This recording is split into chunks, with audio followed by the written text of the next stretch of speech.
Gaza में Israel और Hamas के बीच जारी टकराव अब एक निर्णायक मोड़ पर पहुंच गया है।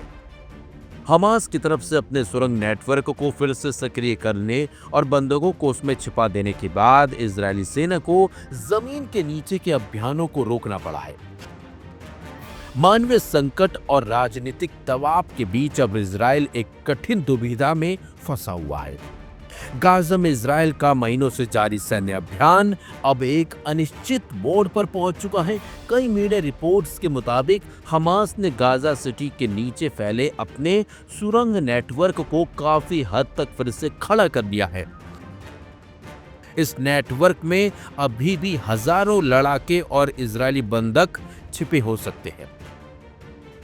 इसी वजह से इजरायली सेना ने अपने भूमिगत ऑपरेशन फिलहाल के लिए रोक दिए हैं।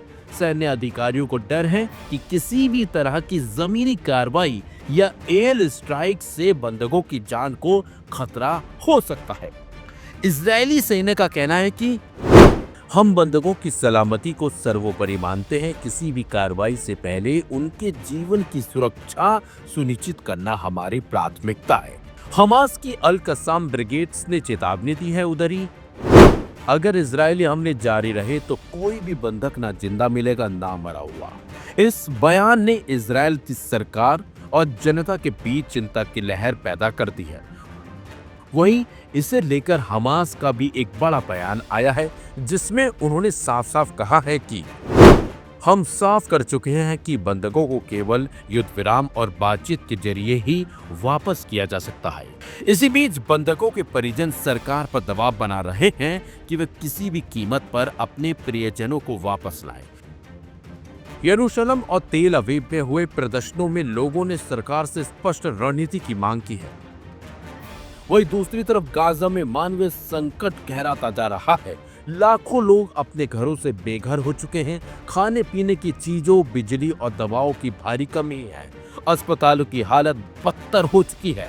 वह यूएन प्रतिनिधियों का कहना है कि स्थिति बेहद नाजुक है। बुनियादी जरूरतों की कमी और लगातार बमबारी ने गाजा को एक मानवीय त्रासदी में बदल दिया है। अंतर्राष्ट्रीय समुदाय ने दोनों पक्षों से तत्काल युद्ध विराम और बंधकों की सुरक्षित की रिहाई की अपील की है। अमेरिका, कतर और मिस्र जैसे देशों की मदद फिर से तेज हो गई है। गाजा में युद्ध अब सिर्फ गोलियों और बमों की लड़ाई नहीं रह गई। यह एक रणनीति और मानवीय लड़ाई में तब्दील हो चुकी है। सुरंगों के अंदर फंसे बंधकों ने इस संघर्ष को और पेचीदा बना दिया है। अब देखना होगा कि इजराइल किस रास्ते को चुनता है, सैन्य कार्रवाई या कूटनीतिक समाधान।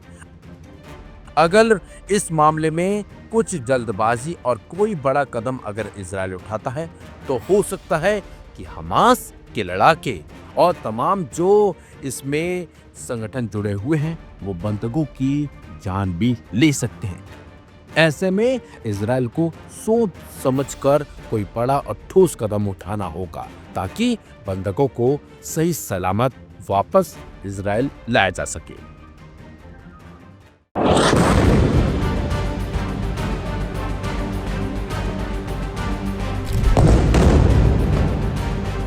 गाजा में इसराइल का हमला लगातार तेज होता जा रहा है। गाजा सिटी में इसराइली सेना के हमले ने भगदड़ जैसी स्थिति पैदा कर दी है। एक तरफ इसराइल हमास के बड़े अड्डों को तबाह करने का दावा कर रहा है, तो दूसरी तरफ बंधकों की स्थिति और अंतर्राष्ट्रीय दबाव के बीच यह युद्ध उलझता जा रहा है। इसराइल ने गाजा सिटी पर दो तरफ से हमले शुरू कर दिए हैं। इसराइली सेना के मुताबिक टैंक, गोला बारूद और अन्य हथियार गाजा सिटी की ओर पहुंचाए जा रहे हैं। एयरफोर्स पहले से ही इमारतों को निशाना बना रही है। इसराइल का कहना है कि उनका मकसद गाजा सिटी में हमास के गढ़ को पूरी तरीके से खत्म करना है। इन हमलों के कारण लोग शहर के बीच फंस गए और जान बचाने के लिए भाग रहे हैं। गाजा सिटी एक बहुत भीड़ भाड़ वाला इलाका है। इसराइली हमलों ने यहाँ अफरा तफरी की स्थिति पैदा कर दी है।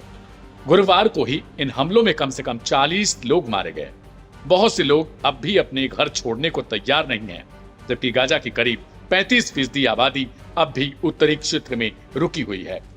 इस हमले के बीच बंधकों की स्थिति पर एक चौंकाने वाली खबर सामने आई। जैसा कि हमने पहले ही रिपोर्ट किया था, इस्राएली सेना ने स्वीकार किया कि उन्हें बंधकों के सही ठिकाने की जानकारी अब तक नहीं है। सेना के अधिकारियों ने निजी तौर पर बंधकों के परिवारों को बताया कि उनके पास सटीक जानकारी नहीं। वे मानते हैं कि बंधकों को लगातार ऊपर और सुरंगों के रास्ते एक जगह से दूसरी जगह ले जाया जाता है। यह बात सेना के उन सार्वजनिक बयानों के बिल्कुल उलट है जिसमें कहा गया था कि वे बंधकों को सुरक्षित निकालने के लिए काम कर रहे हैं। इस खुलासे ने युद्ध के जोखिम को और बढ़ा दिया है। इस बीच अंतर्राष्ट्रीय स्तर पर इसराइल अलग थलग पड़ रहा है। गुरुवार को अमेरिका ने एक बार फिर संयुक्त राष्ट्र सुरक्षा परिषद की उस प्रस्ताव पर वीटो लगा दिया जिसमें गजा में तत्काल संघर्ष विराम की मांग की गई थी। यूएन के बाकी 14 सदस्यों ने इस प्रस्ताव के पक्ष में वोट किया। यह परिणाम गजा युद्ध को लेकर विश्व मंच पर अमेरिका और इसराइल के बढ़ते अलगाव को भी दर्शाता है। इस प्रस्ताव में गजा की मानवीय स्थिति को बहुत खराब बताया गया था और इसराइल से फिलिस्तीनियों को सहायता पहुंचाने पर लगे सभी प्रतिबंध हटाने का आह्वान किया गया था। गजा में जारी यह युद्ध अब सिर्फ हमास से नहीं बल्कि बंधकों की सुरक्षा, अंतर्राष्ट्रीय दबाव और मानवीय संकट से लड़ा जा रहा है। सवाल यह है कि क्या इसराइल इन सभी चुनौतियों के बीच अपने मकसद को पूरा कर पाएगा, क्योंकि प्रधानमंत्री बेंजामिन नेतन्याहू लगातार बंधकों के परिवार वालों से ये वादा करते आए हैं कि वो किसी भी तरीके से बंधकों को छुड़ा लेंगे। लेकिन जिस हिसाब से गाजा सिटी पर हमले जारी हैं, उससे एक बात का अंदाजा तो साफ तौर पर लगाया जा सकता है कि बंधक भले रिहा ना हो, लेकिन इसराइली हमले में कहीं उनके साथ कुछ और ना हो जाए, क्योंकि लगातार गाजा सिटी पर हमला जारी है। इसराइली सेना को यह भी नहीं पता कि आखिरकार हमास ने कहां उन बंधकों को छिपा रखा है, किन सुरंगों में। अगर सुरंगों का अंदाजा उसे नहीं है तो फिर आखिरकार जहां वे बमबारी कर रहे हैं वहां से वे किस तरीके से उन बंधकों को निकालेंगे। कहीं ऐसा ना हो कि बमबारी के दौरान उन सुरंगों को भी इसराइली सेना निशाना बना दे। बहरहाल देखना होगा कि आने वाले समय में इस पर आगे क्या कुछ होता है। इस रिपोर्ट में इतना ही।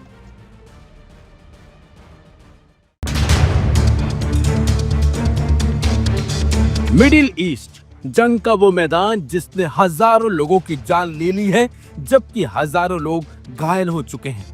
यहाँ चल रही जंग में परिवार के परिवार खत्म हो चुके हैं और तो और लाखों लोग बेघर हो गए हैं।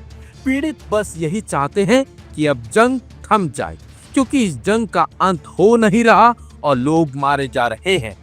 हैरानी की बात तो यह है कि इस जंग में मरने वालों की संख्या सबसे ज्यादा महिलाओं और छोटे छोटे माँ